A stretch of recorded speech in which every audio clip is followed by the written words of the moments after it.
It is 6 o'clock in the heart of the Texas Hill Country, and you're listening to Eat, Play, Live with me, Andi P, the show that's chasing dreams and crushing goals.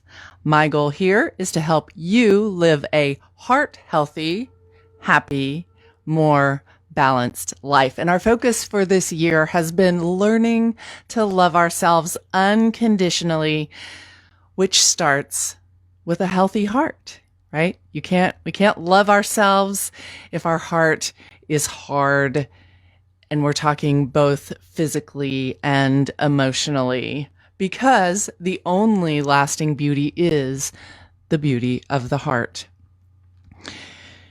So, if you listen to my show very often, you may have noticed that I tend to draw on things that are going on that I am perhaps walking through in my life. And so we're going to call this a little warning of possible emotional outbursts because yes, I am going to talk about your heart health in many different aspects, not just the traditional medically stuff, but let's come from the heart, because I had a heart scare this week with one of the most important people in my life, which is my dad. And he had a heart attack, a real live heart attack. And he was at the gym when it happened. I know. Ridiculous. Totally unexpected, mostly, except that it does run in the men in our family. So maybe not so unexpected, but for me, definitely unexpected. And so we're just super thankful that he is okay, and that the fix on a heart attack, not all, I mean, there are different things that happen, but in his case, he had a stent put in and it was amazing. I think it took longer for the helicopter to get him to Austin than for them to actually put it in and for him to already start feeling better. So totally amazing. But that is the basis for our Heart Healthy show. So I thank you so much for tuning in, and hopefully you'll take some advice here on the physical, well, on all of it, because we want to have good hearts, right? The 4 pillars of a heart healthy lifestyle are eating a nutritious diet, maintaining a healthy weight, not smoking, and getting regular exercise. So those are kind of like eat, play, live in a nutshell right there. And I don't talk a lot about smoking. I don't really bring it up a lot because it seems like a no-brainer. Like, y'all know that that's a terrible thing to do, right? Okay, so we don't really even need to talk about that. You know, if you smoke, you should stop. And if you haven't, if you're younger and you haven't started, don't start. Okay, so enough said. We'll move on from that. But the rest of this, and really with all of these things, these 4 pillars, they're all things that we have the power to make a difference. Okay, we can't do everything, and genetics can play a big factor in what's going on in lots of things that go on with our bodies. But yeah, so we do what we can, right? We do the best of our ability and keep moving forward. So let's start with, what are we eating?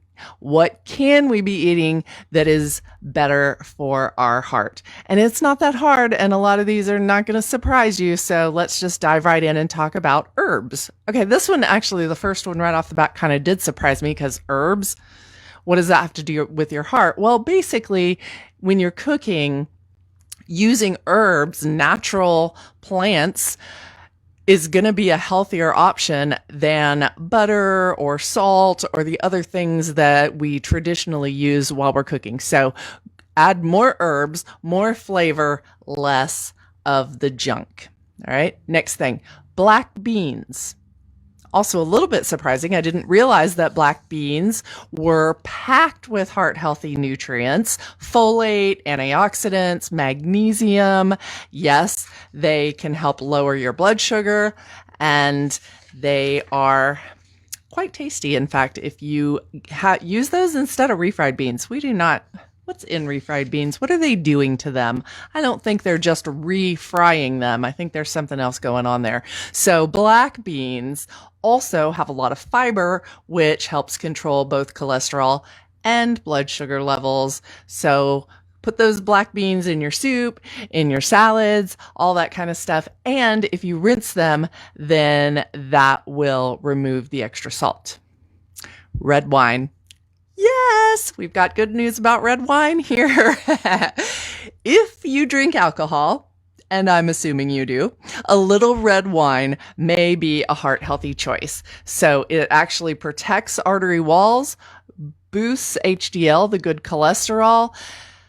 Of course, I love to tell you to drink wine, but I can't do that without saying moderation, folks, moderation. And what is recommended is 1 drink per day for women, 2 for men. Don't shoot the messenger. I'm just saying. Okay. And if you do have heart problems and you're taking aspirin, other medications, blood thinners, talk to your doctor.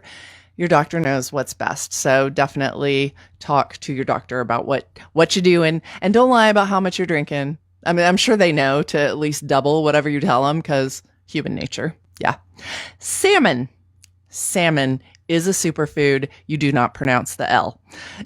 It is a top food for heart health, rich in omega-3s. I talk about salmon a lot. It is so good for you in so many ways. And the healthy fats, those omega-3s that are in the salmon, may actually lessen the risk of heart rhythm disorders and lower your blood pressure. So it can lower triglycerides, curb inflammation, so many reasons to eat salmon. I've been trying to add more salmon to my diet like once a week, and I think a mosquito just got me. Sorry, I jumped. The American Heart Association actually recommends just like 2 or so servings of salmon or other oily fish per week. So don't feel like you have to have it every single day. There's such a thing as too much of a good thing, right? So salmon is a very good thing, but just maybe a couple of times per week. And you can bake it. You can add veggies and wrap it up in oil and bake it. I like to cook mine in my air fryer, and then you can toss it in some fish tacos, which tacos are life. Tuna also has a lot of omega-3s, so you may not have realized that, and it is cheaper than salmon. I get it. Salmon can get pricey. So you can go with tuna. Albacore tuna actually has more omega-3s than the regular or other varieties. So maybe get you a big old tuna steak, grill that up with some dill and lemon, and it's really good. I don't know. If you haven't tried it, it took me a long time to kind of move into the fish area and learning how to use and cook fish. So if you've been nervous to do that, well, you can reel in these other sources. Oh, that was over the top cheesy. I apologize. That was so bad. But mackerel, herring, lake trout, sardines, and anchovies, also good sources of those heart healthy omega-3s. Of course, if you're buying canned tuna, I get it. It's quick and easy, but make sure it's packed in oil. No, scratch that. Make sure it's packed in water, not oil. Water, packed in water. Yes, not oil. The kind of oil that they use is not the good kind of oil. The good kind of oil for your heart is olive oil, right? It's made from smushed up olives, and that is actually really good. It has a lot of heart healthy antioxidants. They may protect your blood vessels.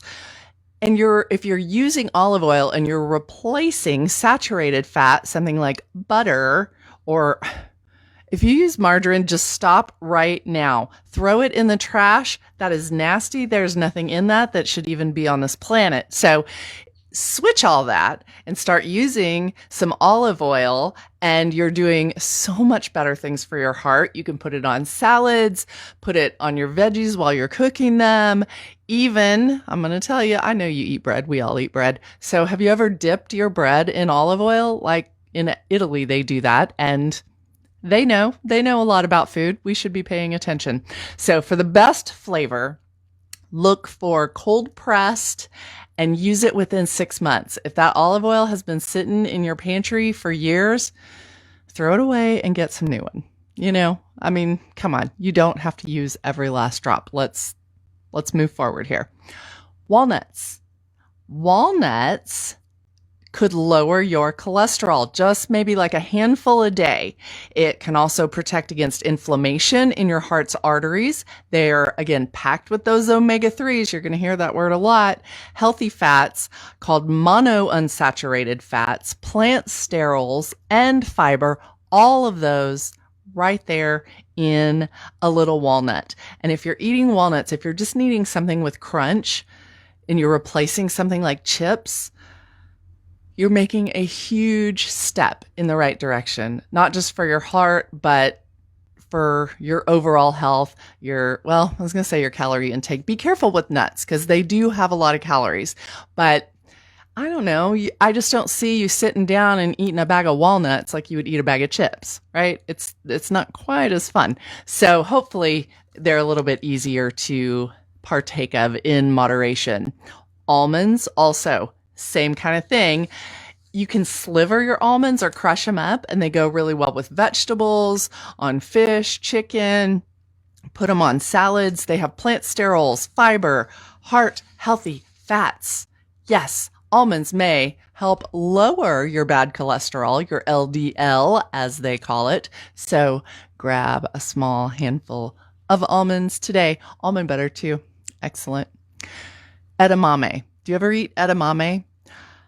It's a little tricky to get edamame in Mason, I'm going to say, because we don't have any Asian restaurants here, and that's usually where you're going to find edamame. It is the Japanese word for soybeans. That's all we're talking about here. And soy protein can help lower your cholesterol levels. So a cup of edamame also has 8 grams of heart-healthy fiber. And so to compare that, if you're going to get that fiber from wheat bread, you would have to eat 4 slices. Otherwise, just have a cup of edamame, which they're really good if you haven't tried them. And you can get it at the grocery store in the freezer section, and it seems just as good. You might want to look for the low sodium soy sauce, or I use liquid aminos instead of soy sauce completely, and then you're not having quite so much sodium that you're taking in there. For those of you who are willing to think a little bit outside the box, tofu is good for your heart. So if you are a vegetarian or you're just looking for a way to add a little extra protein and not a lot of extra fat, you could get some tofu and maybe put it in your soup or something like that where you don't really notice it. It actually, when you cook it, whatever you use to cook it in, whatever spices, it really just absorbs those flavors. It doesn't really seem to have any sort of flavor on its own. So I know it's a little out there. I don't know a whole lot of folks that use tofu, but hey, give it a try. You might discover something kind of cool that you like, and it's good for you. Good protein, low fat. Sweet potatoes. Swap out your white potatoes and replace them with sweet potatoes. Yes, they have a lower glycemic index, which means they're not going to spike your blood sugar the way a white potato does. And they have fiber, vitamin A, lycopene. You can sprinkle a little cinnamon on them if you want to make them even sweeter, or lime juice. You don't need sugar on them. I don't understand why people do that. What do they put? Brown sugar, marshmallows, all that? Why? They're sweet potatoes. They're awesome all by themselves. And I know I've said in the past, it's one of my weird favorite road trip foods, because you can just throw a couple of sweet potatoes in your bag and you get hungry on a road trip, put it in the microwave at the gas station, and voila, you have something that's really filling, easy to hold while you're driving, easy to eat, not messy. It's kind of, I don't know why everybody isn't doing it. So follow my lead, people, and you will get this right. Orange juice. Okay, not too much orange juice. There's a lot of sugar there. You're getting sugar really fast. It's fructose, still a lot. But oranges have cholesterol fighting fiber, pectin, and they have potassium, which helps control blood pressure. So I would say oranges are better than orange juice, but you do you. They're good for your heart. Swiss chard. I know. I have to pause a moment, because who comes up with this? Who actually eats Swiss chard? Do you? I don't know that I ever have. It's a green leafy vegetable. It's very rich in potassium and magnesium. And you know, the darker those leafy vegetables, the better they are. They've got more minerals, helps control blood pressure. It has lots of fiber, vitamin A, antioxidants. You can serve it with grilled meats or maybe use it as a bed for fish. So what I'm told is if you saute it with olive oil and garlic until it's kind of wilty, then apparently it's good like that. So, all right, that's going to be our challenge for the week. I challenge you to try Swiss chard, and I'm going to try it too. It can't be any worse than kale, right? Ugh, kale's so bad. So let's see if Swiss chard is better. And if you try it, message me at eatplaylive.andy because I want to know if you tried it. I want to know what you think. And I'll compare my notes. I should write this down because I'll forget. But okay, remind me. Eat some Swiss chard. We're going to try this. Barley, another one that I don't ever really think to buy. Nutty whole grain. It's just a little whole grain. Yeah, we think of barley. I know it's in your beer. That doesn't count. Replace rice with some barley. Okay. You could simmer it into your soups and your stews, but the fiber in barley can help lower those cholesterol levels, may actually lower those blood sugar levels too. I don't know if you're noticing, those of you who are diabetic, there's a lot of similarities in the diet between a diabetic healthy diet and a heart healthy diet. I think it's the healthy part. Like these foods are just good for you. No matter what you have, what you don't have, they're good for you. So we're armoring up. So maybe you don't have heart problems. Maybe they don't run in your family and you're not worried about that. Well, armor up anyway. Why not eat the best you possibly can so that you're setting your body up to last a good long time? I know we think we'll deal with that later. We'll deal with that when we're older. Well, guess what? You get older and everything starts breaking down. I don't know how many times I have heard just in the last few days that getting old sucks. Yeah. It does. I think I can say that on the radio, but it does, right? Because all of a sudden the stuff that's supposed to work, you finally have time to do all the stuff you wanted to do all your life. And maybe you've saved up and now you can afford to do that stuff and your body isn't going to let you do it. Well, let's make good choices now so that we can last longer and our bodies will allow us to do those things. Oh, okay. I'm getting off on a bunny trail. Anyway, barley. So get to know your barley. All right. Let's get familiar with our new friend barley. Hulled or whole grain barley is the most nutritious. So barley grits are toasted and ground. They make for a nice cereal or a side dish. And pearl barley is quick, but a lot of that heart healthy fiber has been removed. Okay, so you want to look for hulled or whole grain. That's your barley note. Oatmeal, kind of similar. I don't know. It's got a little bit of similarities there with the barley. And if you eat oatmeal, you will know that it really fills you up. You know, so have some oatmeal and it just keeps you full for a long time. It keeps your blood sugar levels stable for a long time. And it can help your heart by lowering that bad cholesterol, that LDL. I keep trying to give you those letters because you see those. And yeah, I don't know if you're like me, sometimes you forget what those mean. But steel cut or slow cooked oats are your best way to go when it comes to oatmeal. So you can, and if you're making pancakes or muffins or other baked goods, swap out 1/3 of the flour that it recommends and put in oats instead. Yeah. You'll like it. I promise. I actually make a protein pancake that is protein powder, oatmeal, and egg whites.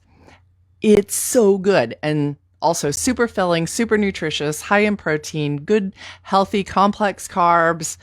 It's quite a treat. Flaxseed, maybe something to start adding to those protein pancakes, is a shiny little honey-colored seed that has 3 things that are good for your heart: fiber, phytochemical called lignans, and omega-3s. Yep, there it is again. So if you grind up that flaxseed, that's going to give you your best nutrition. You can add it to your cereal, into those baked goods, like I said, maybe on some yogurt, put it in your mustard. And so when you have a sandwich, your mustard has some flaxseed in it. That's kind of a cool idea. Or I put it in my protein shakes. Protein shake recipe, really quick. Almond or cashew milk, little water, I do half and half of those two liquids, a scoop of protein powder, a few blueberries, a little bit of spinach. I promise you will never know the spinach is there. The blueberries completely mask it and put in some of those flax seeds. Super healthy protein shake that'll fill you up and keep you going, and grind it up. Get yourself a NutriBullet or one of those kind of bullety devices and make yourself, it looks like a smoothie and tastes like a smoothie. It is a smoothie. All right. I have too many foods on this list. Foods that are fortified with sterols. Sterols. Do you know what those are? Well, you find them in some soy milk, almond milk, orange juices. You'll see it on the label that they have sterols and stanols that have been added. And these are plant extracts that block your gut from soaking up cholesterol. So they can lower those LDL levels for you. Cherries. Cherries are fantastic. Also blueberries, of course. Blueberries make every list, right? They're just like such a superfood. Dark leafy greens. We talked about Swiss chard, also spinach, bok choy, mustard greens, arugula. Lettuce is okay, but remember, darker the better. Always the darker the better. Good in a stir fry. All those different dark leafy greens are a good thing to mix up, stir fry together, and voila. You have a very heart healthy salad meal, whatever you want to do with them. All right, that was a lot of food. So let's keep it moving and jump into the playground. Nothing is impossible to a willing heart. And that includes getting the recommended amount of exercise that your heart needs to be healthy. Yes. What does exercise do for you? It increases your heart muscle strength. Yes, your heart is a muscle. You need to work it, build it up, make it strong. Exercise also improves your lung function, lowers your blood pressure, lowers your cholesterol, lowers your high blood sugar, lowers your high triglycerides. It does a lot of super awesome things, which reduces the risk of heart attacks and heart disease. So I mentioned earlier that when my dad had his heart attack on Tuesday, he was actually at the gym working out. And that just seems counterintuitive, doesn't it? But I mean, when you think about it, he's in his 70s and he just started working out a few months ago. So it's not like that clog formed overnight. I don't know how long it takes a clog to form. It varies person to person, but it could have been months and months and months and even years, right? So wonderful that he has started working out. And yes, you better believe he's going to continue just as soon as the doctor says that it's safe. But he should have started sooner.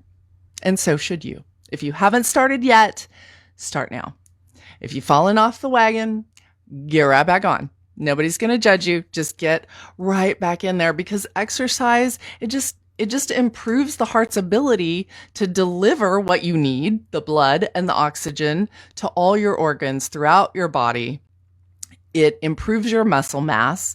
It decreases your weight, which we said was one of the 4 pillars of having a healthy heart, is to lose some of that weight. And it's going to reduce the risk of any kind of cardiac conditions. So, man, that's a lot of good stuff that's being done by exercise. And do you know, physically active folks actually have a lower resting heart rate. So when you're just chilling, your heart is not having to work so hard. You work it hard so that it can rest hard, right? Work hard, play hard. That's right. That's a thought we can get behind. And that is the sign of a more efficient ticker. So how much should you do? Well, it's recommended to do 150 minutes of moderate exercise per week or 75 minutes of vigorous, intense physical exercise per week. Or you can kind of mix and match that, right? You could do an hour 3 times a week moderate, 30 minutes moderate 4 times a week, and then 20 minutes of vigorous. I don't know. I was trying to do math and that is not my strength. So you do you, figure out what's best for you. But here are some of the things you can do that are really great for cardiac health. Running. Yeah, I know. It's a lot. You're kind of pounding the pavement, but it is the best bang for your buck as far as getting that heart rate up fast and keeping it there for the whole time. Yes. Dancing, that's way more fun, right? Go dancing. And it's good for your emotional health as well. Playing tennis, excellent for your heart. Strength training. Well, in a study of adults that were obese, strength training in particular reduced a specific type of fat surrounding the heart. So yes, strength training, it doesn't always feel like it's getting your heart rate up like cardio, but it is good for your heart. And in case you're wondering, it doesn't matter if you use the weight machines, the free weights, the resistance bands, body weight, all of it counts. All of it counts. No matter what you're doing, the outcome on your heart is similar. Okay. So you don't have to stress about, I'm not doing the right thing. And if you just want to walk, fine. Okay. Yeah. You got to walk a little longer. You got to walk a little farther than if you were running, but that's okay. Do what you can do. You get 80 to 90% of all potential heart benefits just from going from a sedentary lifestyle to getting up and walking. That is a huge benefit, a huge change. Just take that first step and then another. Cycling, really good. Like running, almost as good a cardio as running, but without the pavement pounding, so easier on your joints. And then even mind-body exercises like yoga, tai chi. You're going to have to do a lot of it, longer period of time, of course, because they just don't raise your heart rate when you're downward facing dog. Not that much. Now, if you fall down, that might raise it a little bit more, but it is still good for your heart. Don't think that that's not going to help you. And short HIIT sessions is the last one on my list. And that is high intensity interval training. So you do a lot and then bring it back, a lot and then bring it back. So that's HIIT for you. All right. Whew. Goodness gracious. This has been a lot of heart health. And I'm feeling very passionate about it right now. Of course, both of my boys have already heard that they need to start eating better and exercising more because my dad had a heart attack. My grandpa had a heart attack. I'm pretty sure my great grandpa had a heart attack. And no, I'm not going to go there. I'm not going to go there because it's going to make me cry. So just know it's not okay. It's not okay to lose the people we love too early. So we want all of you. I want all of you to take care of your hearts. Okay. And you know what's ironic about this is my dad has the best heart. Okay. The most kind, good heart. When you call somebody good-hearted, that's my dad. I would see his picture in the dictionary next to good-hearted, which is a kindly, generous disposition. People that are good-hearted, they're said to be more forgiving of small mistakes made by other people. They respect the wants and needs of the people around them. They don't discriminate against people. Race, religion, sexual preference, nationality, all those things. We're not going to discriminate. Not if you have a good heart. They make sacrifices for people and they're grateful. That's having a good heart. And how's yours? What's the state of your heart? Do you think people would describe you as a good-hearted person? I hope so. I sure hope so. Having a good heart, it doesn't make you perfect, but it's definitely a step in the right direction of being able to love yourself and love others. But you got to guard it too. I know. There's always that other side of the coin, isn't there? You can't just go through life being a wonderful, good-hearted person and think that nobody's ever going to try to take advantage of that, because they do. Yeah, that's the world we live in. So what do? How do we guard our heart? Let's surround ourselves with good, trustworthy people. People who speak the truth in love to us. Right? And if there are people around you who you suspect aren't doing that, separate yourself. You don't have to do it in an ugly way, but give them some distance, because we need to be surrounded with people who are going to lift us up. Be careful of what you say. This is a big one for me because I'm definitely an oversharer. You don't have to overshare. You don't have to over-explain. Sometimes it's best to just be silent and guard your heart. Pray. No matter who you believe in, prayer helps. It works. Yes. Focus on what lies ahead, okay? Because when you have your eye on the prize, you're not going to be so sidetracked by the shiny things, right? You can guard your heart because your heart knows you're following your dreams, your goals, your desires, the things your heart tells you that should be in your life, that you should be pursuing. So focus on that and don't get pulled out of your lane. Give thought to what you do. Do you ever feel like sometimes you're just doing and going and you realize you're not even really thinking about what you're doing?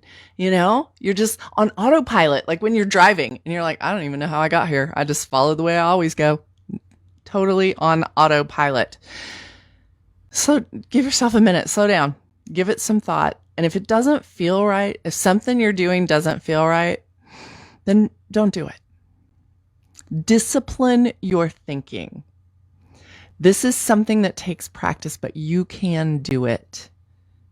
You don't have to just let your mind wander and fill it with all the junk on TV, social media, blah, blah, blah.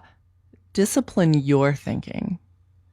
Take in what is good for your heart and know your value. Instead of being pushed back and forth by the issues of life, live your life knowing that you are a valuable person. You are valuable to you and to many, many other people all around that love and admire you. People you may not even realize. Protect your environment. All right. So choose to be in the right place at the right time, doing the right thing. When you have a choice of where you're going to go, think about it. What's right for your heart? And of course, finally, love yourself. I'm Andi P, reminding you to use your head and your heart. It's not everything, but it's a start. Until next week, thank you for tuning in to Eat, Play, Live. Love you. Oh, son of Coach Charlie,